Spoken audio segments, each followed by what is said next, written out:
Okay. Okay, it's on. It's recorded. Wait. Can you see my... Okay. See my... Great. You can see my face. Can you hear me? Great. Do I need to get closer? Great. Hi, class. Okay. Here we are. Oh my God. Hi, class. So I'm trying... I hope you can... Can you hear? Do I need to get closer to the... No, you can hear me. Okay, great. Great. I hope you get this video. Hi. Welcome. Get out of the screen. Hi, class. That was... Yes, as you all know, we're working from home right now. And hi, welcome. This is our new normal. Great. I thought that it would be really... I thought that would be really great that if you get a video from me this week, because I haven't been able to do the video yet, but I'm in class! Sorry. Instead, this is what you want your students to see when you pop on and you say, hey everyone, Professor Espinosa here. I am ready for a great week in class or a one-on-one session. I'm gonna give you my top 10 tips and tricks to make you look your very best on camera and for your students to get the most out of your online teaching experience. So let me take you through each one step by step. My favorite one, the best one, the most important one is number 10. So wait till the very end of the video so you don't miss that tip.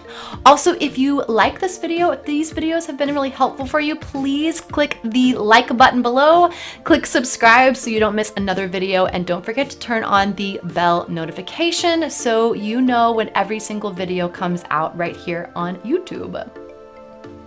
All right, so the first tip, number 1, that I'm going to give you is to find a quiet space.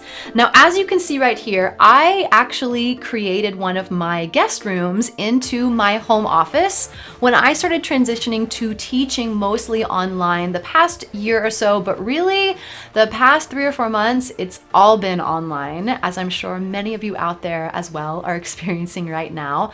So find a quiet space. If you can't transform a room that you already have, see if you can find a small corner or a nook area or a space that's going to be quiet and private so you don't have any distractions. Another great idea is to tell everybody in your family, hey, for the next 30 minutes, I'm going to be recording some videos for my students, or I'm going to be spending an hour session on Zoom with my students. So I need utter quiet. Everybody go pop in your earbuds, go in your own separate rooms because I need this time.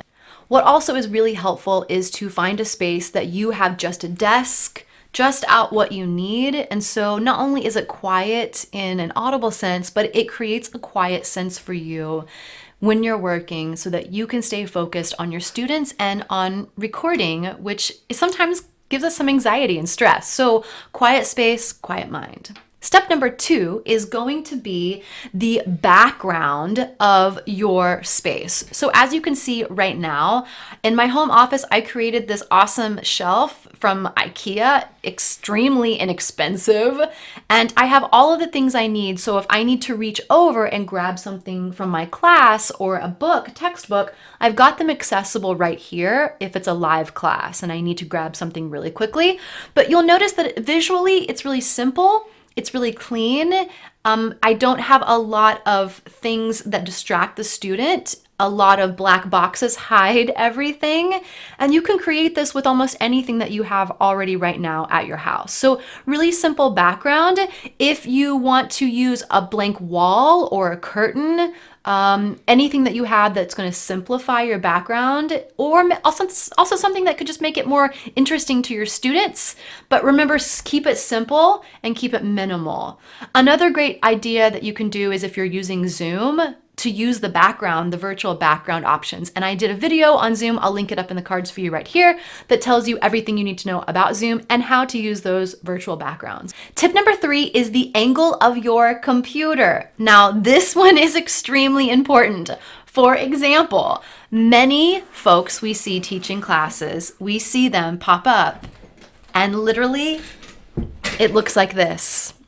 They're looking up at an angle. They're looking up into, yeah, it's just not the most flattering. And keep in mind, the students are looking at you across the camera and they're getting the same up angle for who knows how long that you're talking to them or whatever you're recording. So here are my tips and tricks for you. The first thing is the angle of your actual camera. Most of us are using our laptop and we're using, so if you're using a desktop version, it should be fine. But if you're using a laptop, you want the camera angle to be flat. So keep this side of your computer as straight up and 90 degrees that you can, then make adjustments wherever you are. For example, one of my favorite things is taking your chair and lowering it all the way down to the bottom angle. Already right now, I can sit straight up so my back isn't hurting all day after teaching for 8 hours online.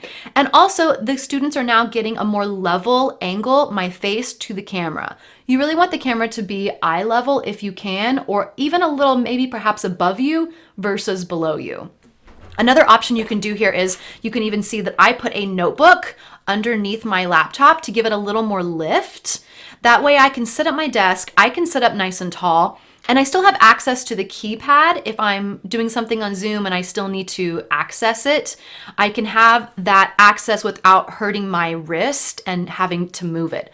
I've seen a lot of people really stack their computer up really high underneath a couple boxes, which does give you that front angle. If you are though working on your laptop at the same time that you're videoing and it's like Zoom or Skype or whatnot, you want to have access to the keypad, and I didn't want to reach this way. So this has been helpful for me. Also, it does it at an angle as well. Number 4 is light. Now, in my office, I made sure that I was next to a window that has a lot of natural light.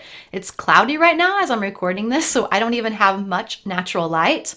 I also have a fancy ring light that is my new favorite friend that I use all the time, but I'm going to show you the difference.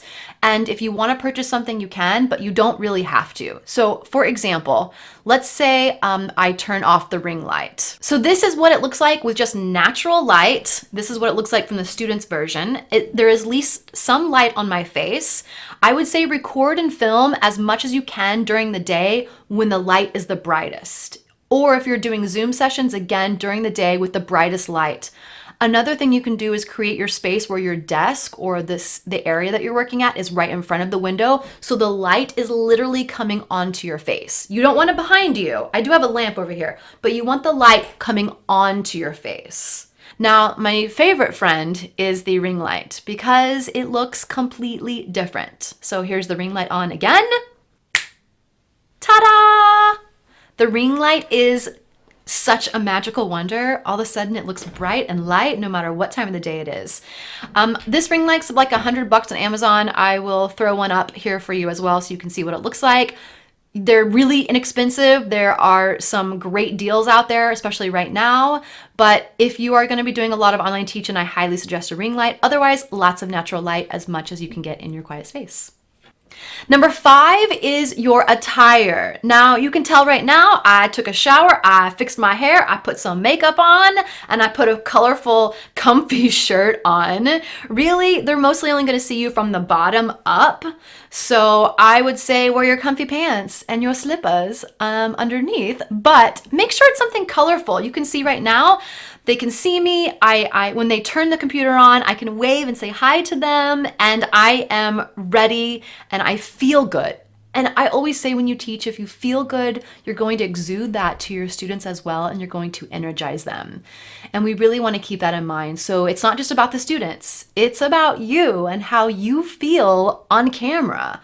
So let yourself feel good. Put on your favorite top. Put on something that makes you feel really energized and shows you off. And keep in mind that that energy is going to then go across to your students when you're recording. So if you're going casual and comfortable, just try to spiff it up a bit. You know, brush your hair. I don't know who needs to hear this, but brush your teeth, because the students may not smell your breath. But again, you want to feel good for your students. So dress it up a bit.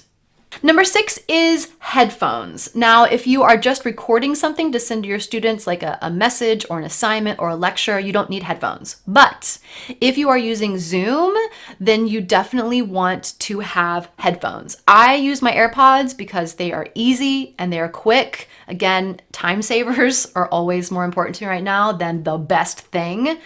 So my AirPods are great. Any headphone that you have that's going to go into your computer, that's going to allow you to hear via Zoom or Skype or whatever system you're using is great. You can also, pull out your big headphones and your students will think you're like really fancy, especially if you have younger students, and do the whole big headphone thing. This is great as well if you are trying to block out sound from your house so that you can focus again in your quiet space. So, whatever headphones you need to use that you have already, just use them. I would also encourage your students to use headphones as well if you are doing a one-on-one or a group session. It's just way better quality. Tip number 7 is going to be your microphone. Now, if you're using your computer, you already have a built-in microphone that works great. So you don't have to really worry about it if that is just the level that you're at right now. But if you want to up your level, your game on online teaching, get an external microphone. A USB will plug straight into your computer, which is what I'm using right here. I got this one on Amazon a few weeks ago and I absolutely love it. I'll put the link in for you below, but it's a Fifine, Fifine. It comes with this arm and all I have to do is plug it into my computer, start recording or start a lesson with my students, and it's amazing. It sounds so much better, especially if you're singing or talking at a high level, or if you're doing anything that's more artistically, creatively inclined. Tip number 8 is focus. So when you are recording or talking to your students via online sessions, you want to be able to focus on them and make sure that they still feel like you're there. So when you're talking to them, talk directly into the camera, just like I'm doing right now.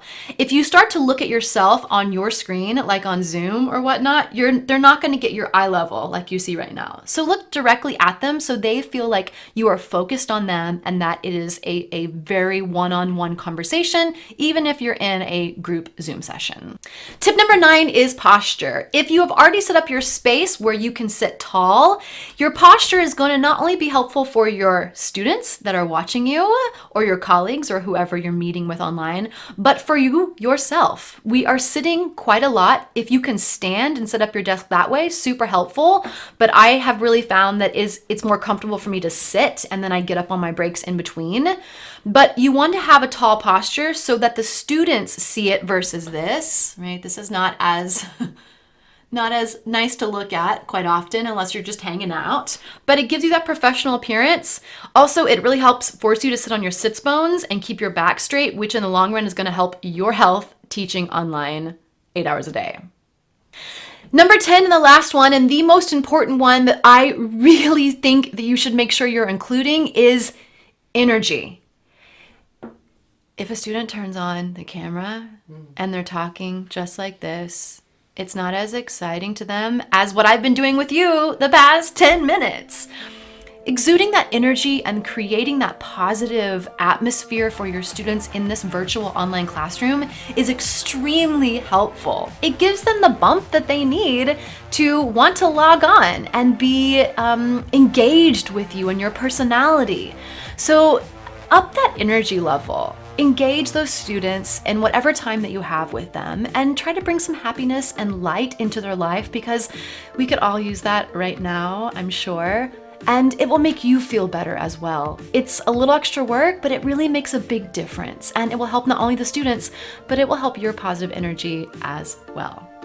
So I hope these tips have helped you. If you need anything else, leave me a comment below. Tell me how you're doing with your classes and your online teaching, what challenges you're discovering, and how I can be of help to you. If you like this video, please give it a like, a thumbs up, hit the subscribe button so you don't miss any videos, turn on that notification bell, and I'll be back for more videos with you very soon. If you didn't catch all of my tutorials and you teach in Canvas, I will put that playlist up here in the cards for you as well. Happy teaching, everyone, and I will see you at the next video. Bye.